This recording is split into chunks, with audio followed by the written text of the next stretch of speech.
Olá, muito obrigada por me permitir fazer parte deste painel Descolonizando o Cânone. É uma verdadeira honra estar aqui. Meu nome é Alessandra Caputo Rafé e irei apresentar enredos metodológicos e o papel da mediação no processo de estetização dos indígenas na Venezuela. Muito bem.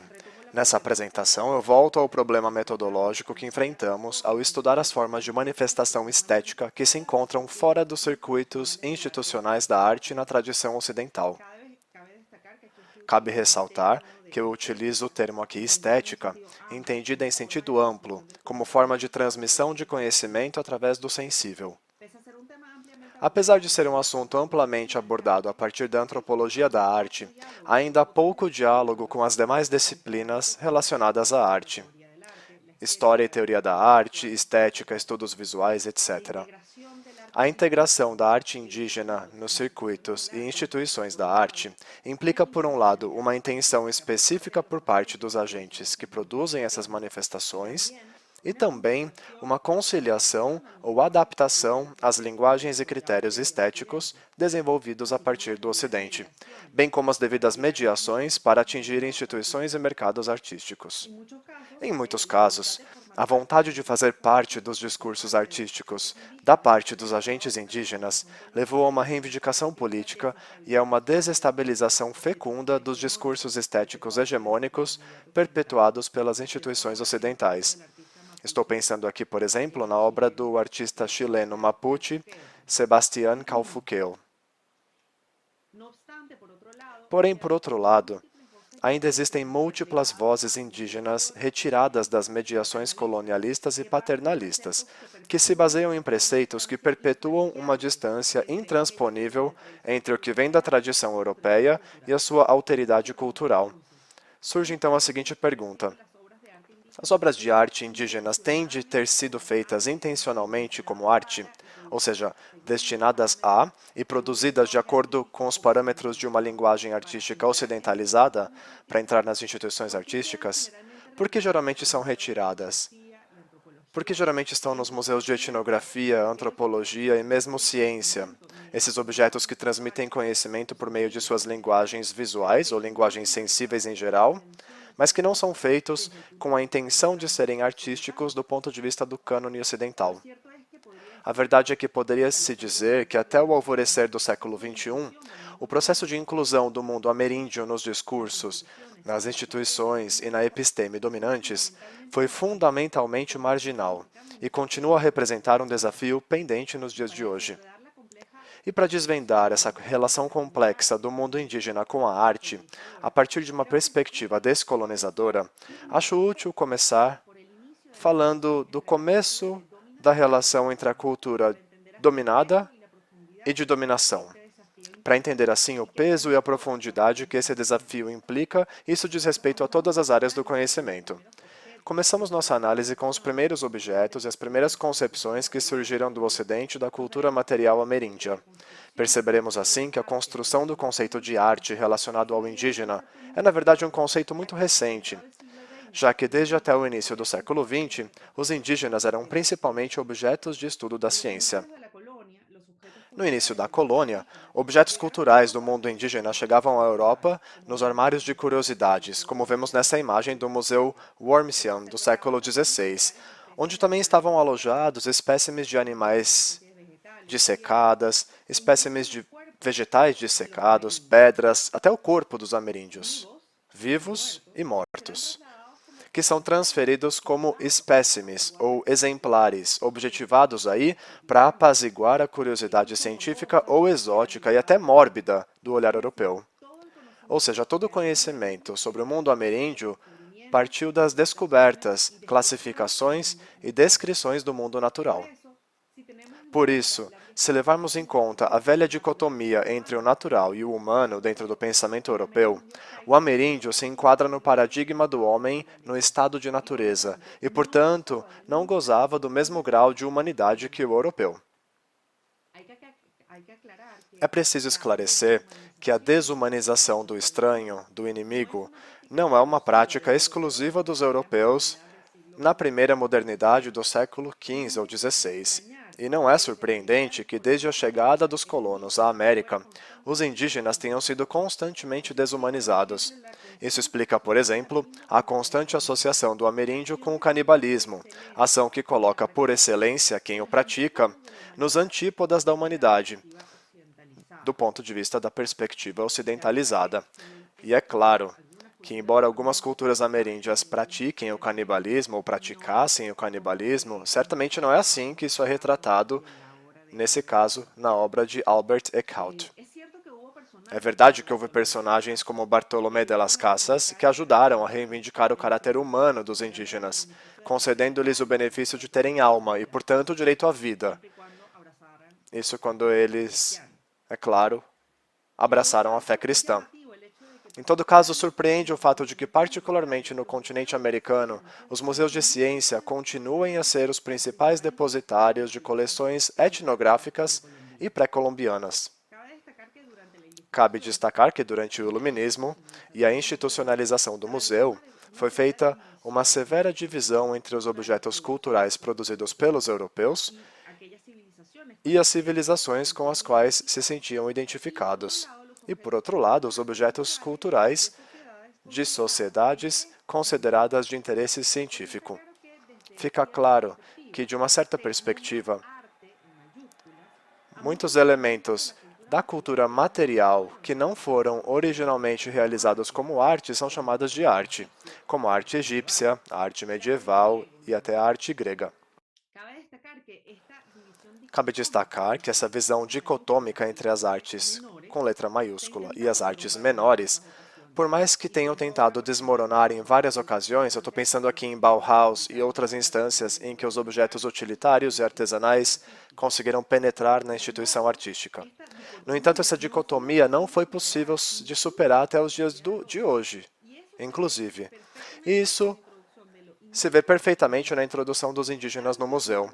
Tanto o objeto pré-colombiano como o objeto etnográfico eram, por padrão, levados para as instituições dedicadas ao estudo arqueológico e etnográfico, para a antropologia física, biologia e outras ciências mais rígidas.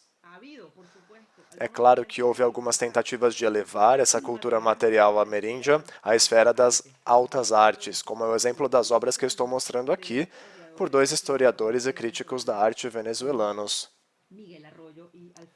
Miguel Arroyo e Alfredo Bouto. A arte pré-colombiana, por exemplo, era considerada um tipo de arte que podia ser comparada à mesma busca ideal e espiritual que os artistas europeus deveriam seguir se quisessem pertencer ao cânone estético imposto pela Ilustração. No entanto, temos também uma diferenciação importante aqui. Uma coisa seriam as artes produzidas pelas grandes civilizações americanas, como a Inca, a Azteca, a Maia, ou seja, aquelas com as quais a cultura europeia se pudesse sentir de certa maneira identificada, uma vez que compartilhavam características comuns, como grandes centros urbanos, escultura e arquitetura monumental, bem como hierarquias sociais complexas, etc. E outra coisa seriam aquelas culturas ditas primitivas, que, devido à natureza de suas tecnologias e formas de comportamento social, foram consideradas até surpreendentemente pouco tempo como pertencentes a uma fase evolutiva anterior àquela do homem moderno. Nesse sentido, o exemplo venezuelano será paradigmático. Para começar, nas terras que hoje constituem a Venezuela estavam aqueles seres fantásticos que Walter Raleigh descreveria em sua obra A Descoberta do Grande, Rico e Belo Império da Guiana, onde confirma a existência das Amazonas, homens sem cabeça e outros seres fantásticos, que, aliás, são seres que ele, em grande parte, copia do Milione de Marco Polo do século XIII. Além disso, as costas do Caribe e a Amazônia seriam o lar dos temidos canibais que eu mencionei antes. Filósofos ilustres, como o conhecido Rousseau, mas também Locke e Hume, referem-se àqueles índios como selvagens que viviam no maciço da Guiana e na Amazônia para caracterizar o homem no estado de natureza, ainda longe de chegar à maturidade intelectual do homem esclarecido da tradição europeia. Nesse sentido, e infelizmente, o processo de integração do mundo indígena continua sendo um grande desafio, não só dentro da cultura, mas também dentro dos mesmos parâmetros de cidadania. Isso não só na Venezuela, mas em geral na América como um todo. No século XX, essa dificuldade continua, mesmo com o desenvolvimento da antropologia, que, embora tenha ajudado em parte ao reconhecimento desses povos como propriamente humanos e dignos de gozar dos mesmos direitos em termos de justiça e autodeterminação, continuou, em certa medida, a olhar para essas pessoas como meros objetos de interesse científico, muitas vezes sob a perspectiva extremamente perigosa e moralmente desprezível do evolucionismo social. Do ponto de vista da arte, portanto, por um lado, temos objetos produzidos pelos povos ameríndios que não eram considerados arte, mas objetos de interesse científico e antropológico. Por outro lado, a partir das representações artísticas que pertenceram aos cânones europeus, o indígena foi utilizado, em geral, de forma bastante instrumentalizada. Primeiro, pela causa da independência na era republicana, depois, sob a alçada dos diversos indígenas latino-americanos, movimentos do primeira metade do século XX, e também se tornaram símbolos de luta política, como a causa socialista. Mas na arte, a partir do século XX, não conseguimos observar, na Venezuela, representações tão recorrentes do mundo indígena como vemos, por exemplo, no México ou no Peru, onde as culturas indígenas altas eram facilmente associadas a valores civilizadores da tradição europeia. Com o advento da arte moderna, também não vemos, na Venezuela, a necessidade de artistas sintetizarem uma nova linguagem artística por meio de imaginários e reivindicações do mundo indígena e afrodescendente, como a ideia desenvolvida por Tarsila do Amaral, juntamente com Oswald de Andrade, para tomar aquele temido canibalismo justamente como a insígnia característica do latino-americano. Isso do ponto de vista de uma perspectiva descolonizadora. Também não observamos na Venezuela fenômenos como a descoberta de suas próprias raízes afroasiáticas por artistas como Wilfredo Lam, que com certeza descobre as suas raízes e começa a reivindicá-las do exílio para aperfeiçoá-las em seu retorno à sua Cuba natal. Em todo caso, artistas venezuelanos começarão a incluir com maior relutância o mundo indígena em seus discursos. E quando isso se torna mais evidente a partir do século XX, meados do século XX, se conseguirá sim, com uma nota indígena, pertencente ao movimento do realismo social e que teve uma nuance política e que se tentou associar aos mitos fundadores ameríndios ao mito fundador do Estado venezuelano.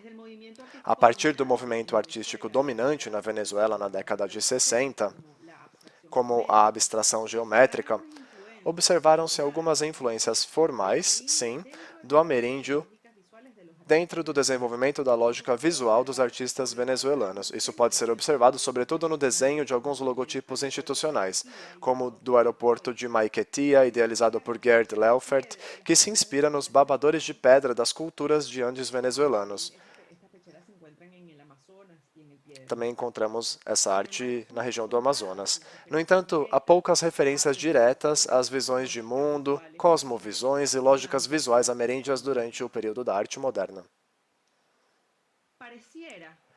Nos parece que a arte indígena, produzida pelos indígenas, deve ter tido uma espécie de rito de passagem, um processo de transformação para a sintaxe da arte ocidentalizada, para assim entrar na instituição artística. Nós vemos isso justamente na obra do artista plástico Pepe Lopes, que intervém nas cestas feitas pelos homens Yecuana, com logotipos e insígnias típicas do mundo crioulo traduzido na galeria de arte. A verdade é que, por volta dos anos 60, o mundo ocidentalizado passou a ter cada vez mais contato com os Yanomami, uma etnia que até então era temida por exploradores e missionários que adentraram as profundezas da Amazônia. Eu não acredito que seja necessário explicar nesse sentido que a alegada hostilidade dessas sociedades no contato com brancos se devia a razões bastante óbvias. De todo modo, os Yanomami despertaram o interesse de antropólogos de todo o mundo que passaram a investigar essas populações que eram consideradas por antropólogos como Napoleão Chagnon as culturas mais primitivas ainda existentes no planeta. Sem entrar em detalhes sobre as práticas moralmente questionáveis dessas expedições, antropólogos e visitantes de toda espécie, o fato é que isso gerou uma espécie de atração turística exótica sobre essa cultura, que incluiu também a visita de artistas que desejavam se encontrar no Brasil, ou conhecer em carne e osso essa alteridade cultural. Nesse sentido, é importante frisar que eu não estou querendo dizer que todo contato com o mundo indígena tenha sido a partir dessa posição colonizadora e paternalista. É claro que também houve abordagens motivadas por uma necessidade genuína e interesse, tanto por parte do mundo indígena quanto do mundo ocidentalizado, de incluir essas sociedades como parte fundamental na evolução cultural e política de cada nação. Assim, o indígena assume particular relevância em obras como a de Juan Downey, por exemplo, que faz uma crítica à própria cosmovisão ocidental na construção da alteridade na América Latina. Em obras como The Laughing Alligator, percebemos a incoerência dos parâmetros que definem as identidades nesse continente, onde o outro ou o estranho se confunde finalmente com o próprio. Downey percebe o ridículo do gesto de ir visitar os Yanomami, vendo-os como estranhos e temíveis, sendo ele o verdadeiro forasteiro ou estrangeiro que estava perpetrando e violando o cotidiano da comunidade.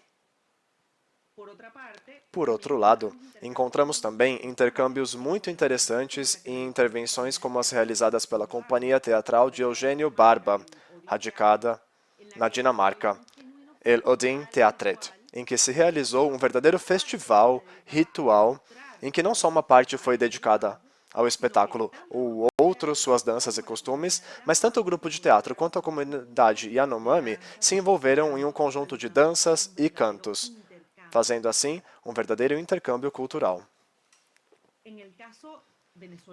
No caso da Venezuela, e dos Yanomami particularmente, existem, portanto, algumas abordagens genuinamente interessantes nas quais cosmovisões e manifestações estéticas indígenas assumem uma voz particular. No entanto, é realmente impressionante que, apesar de existirem mais de 40 etnias somente no território venezuelano, apenas um artista indígena tenha conseguido entrar no cenário da arte contemporânea. É o caso da artista Yanomami Sheronawe Hakiiwe, cuja obra reflete a visão de um mundo de sua etnia por meio de lógicas visuais pertencentes à sua cultura. Por meio de uma linguagem sintética, fiel à lógica visual que se manifesta tanto na cestaria quanto na pintura corporal e em outros suportes da cultura material tradicional Yanomami, Hakiiwe transfere para o papel, ou seja, um formato típico da arte tradicional europeia, um elemento chave e comum entre vários povos amazônicos, que é a visão ecocêntrica. Sua visão é complementada nesse sentido pela de outro artista Yanomami, Joseka, mas que vive do lado brasileiro e que também alcançou o meio artístico internacional. Ele expôs na Fundação Cartier para a Arte Contemporânea de Paris, em 2003, ao lado de fotografias de Cláudia Andújar. Sob uma lógica visual mais figurativa, observamos novamente a mesma visão ecocêntrica, que centra o foco do conhecimento na relação entre o ser humano e o ecossistema. Essa é uma linguagem muito mais figurativa. Porém, apesar dessa presença de vozes indígenas que só recentemente começaram a entrar no cenário da arte contemporânea e que cada vez mais se agregam em toda a América Latina, a relação com os objetos que não foram criados sob os formatos e com as mediações e intenções da linguagem artística de raízes europeias ainda é complicada. Ainda existe uma relutância ou um ceticismo em aceitar, no olhar estético, outros objetos e fenômenos estéticos, como cestos, vasos, até estatuetas votivas, bem como a performatividade ritual, que são agentes transmissores de enorme conhecimento sobre as visões de mundo e as relações com o mundo não humano, bem como com narrativas míticas. Em muitas ocasiões, a relutância em ver esses objetos como esteticamente válidos se deve principalmente ao olhar eurocêntrico que caracteriza as disciplinas relacionadas à arte. No entanto, creio que se livrar dessa visão eurocentrista ou ter consciência desse preceito não é tarefa apenas do antropólogo ou do arqueólogo, mas deve ser estendida a todas as disciplinas e instituições, sobretudo aquelas voltadas ao conhecimento e particularmente em um contexto tão irreversivelmente misto, desigual e complexo como é o do continente americano. Muito